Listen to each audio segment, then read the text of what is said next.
Hello my art friends, today I'm going to show you guys how to Zentangle or create patterns to decorate the outline of your hand. So first I'm going to start with cardstock paper. It's a little thicker so it doesn't bleed through to the table. I'm going to use actually a fat Sharpie instead for this first part. If you guys want to start with a pencil, of course, please do so. Because if you make a mistake, you can erase a pencil. So I'm going to take my right hand because I'm left-handed, and I'm going to trace around it with the Sharpie.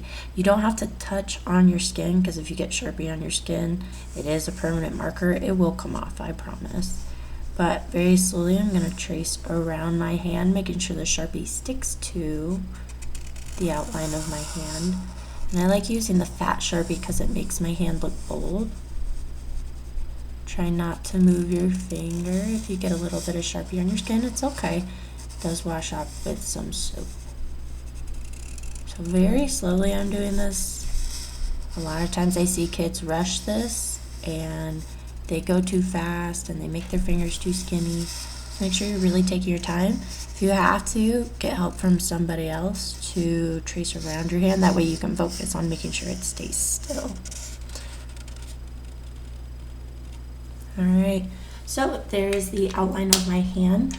To start creating my Zentangle patterns, I have to separate my hand into different sections. So really it's up to you how you choose to section it off. I like to make it a little crazy, really make my finger part stand out. So I like sectioning those off in their own area. You guys can section this off however you want. I kind of make some weird sections here. And do my thumb. Then you also want to create sections within the hand part too. So because my lines are going horizontal already, I might as well continue to do them that way.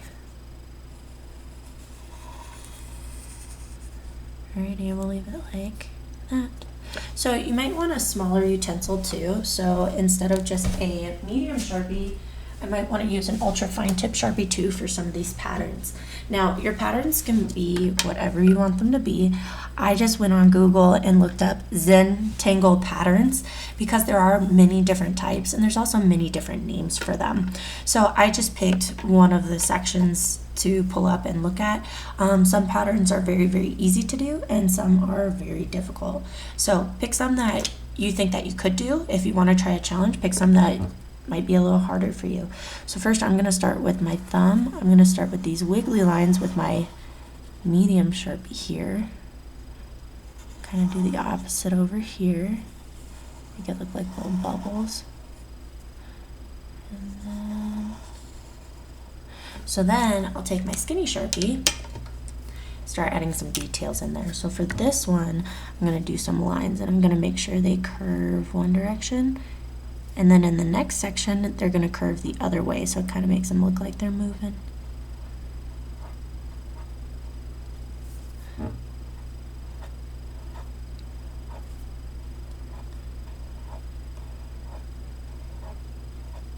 I love Zentangles because like the patterns can just be really unique on their own.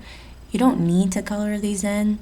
A lot of those patterns are really, really beautiful just by themselves. However, I have seen some Zentangles that are colored in and they are stunning.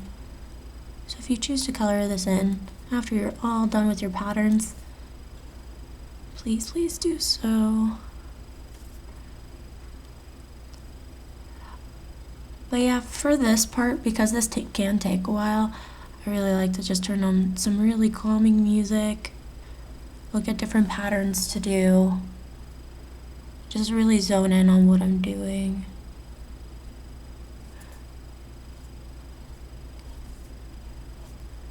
Like I said, with Zentangles, each pattern, or some patterns have names to them because of the way they look or the type of shapes that they use. Like I know there's like a half moon one, there's like a staircase one, but I don't know exactly what they all are. So there's one of my patterns. So in my next one, I'm going to do kind of like this leopardy print. So I'm going to do like these big dark circles. I'm going to make sure they look dark, almost kind of like cheetah. And I'm going to make some of those circles go off the page. Change the size of them, direction, maybe even add a couple in there. I'm gonna get a ruler for this part because the lines are straight behind it.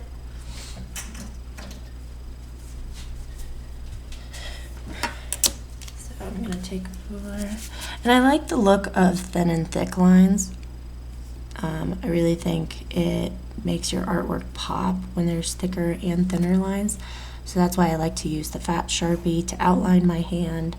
I use the medium Sharpie to do smaller but a little bit thicker designs, and then I use ultra fine tip to make really, really tiny skinny lines.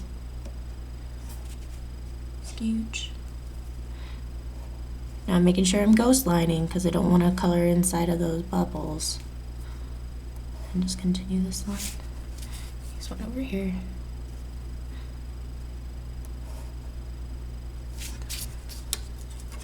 Neato.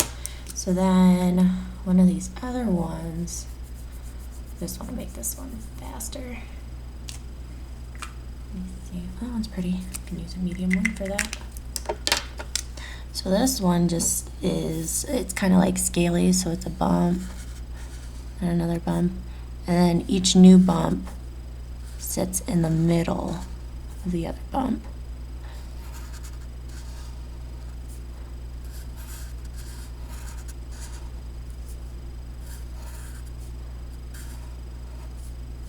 And then I'll finish the rest of that finger, but then I'm just going to show you. So then it's a white circle in the middle. And right there.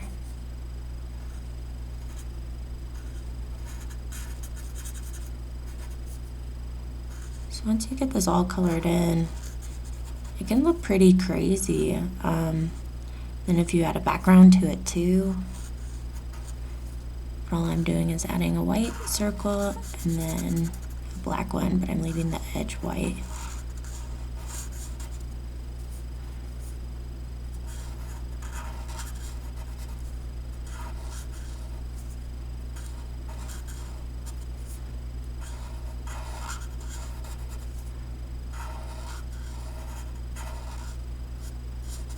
I'll go back and finish that finger.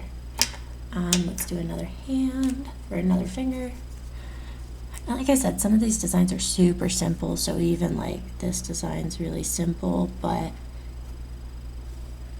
it's just elegant because of the different lines used in it. And then like one of the lines was colored in.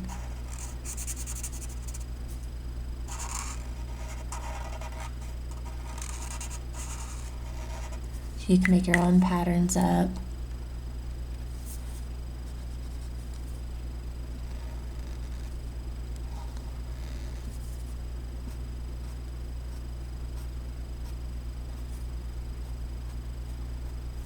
But like I really love curvy lines, so like I would maybe do one like this. And they can be your own made up designs.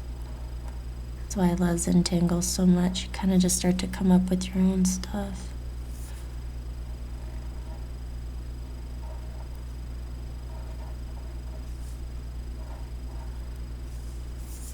Maybe I fill it in.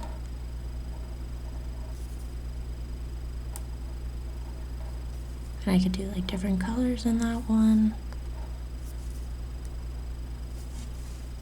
And I'd fill that up even more. And then yeah, like I said, some of these can be like really simple.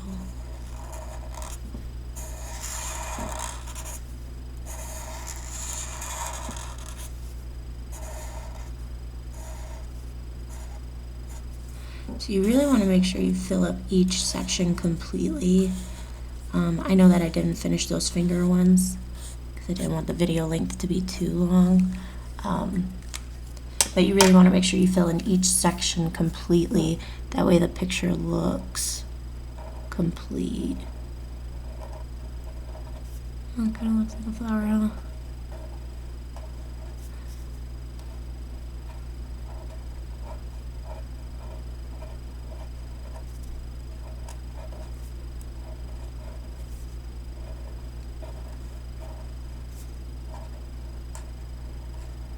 And then I would go back and fill in these tiny spaces right here.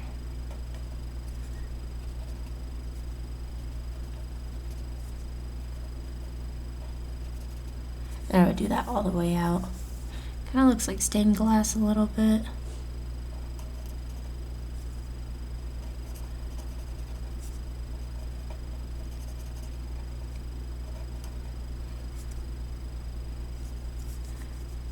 I don't know, maybe I do another. Yeah, and then just repeat that going out. So yeah, guys, for your Zentangle hand, just make sure you fill in your sections all the way. They can be any patterns you want. If you need some help with some pattern ideas, go ahead and go on Google and type in Zentangle patterns. That's Zentangle patterns. Alright guys, I hope you have fun with this one. I can't wait to see how they turn out. Have a great day. Bye.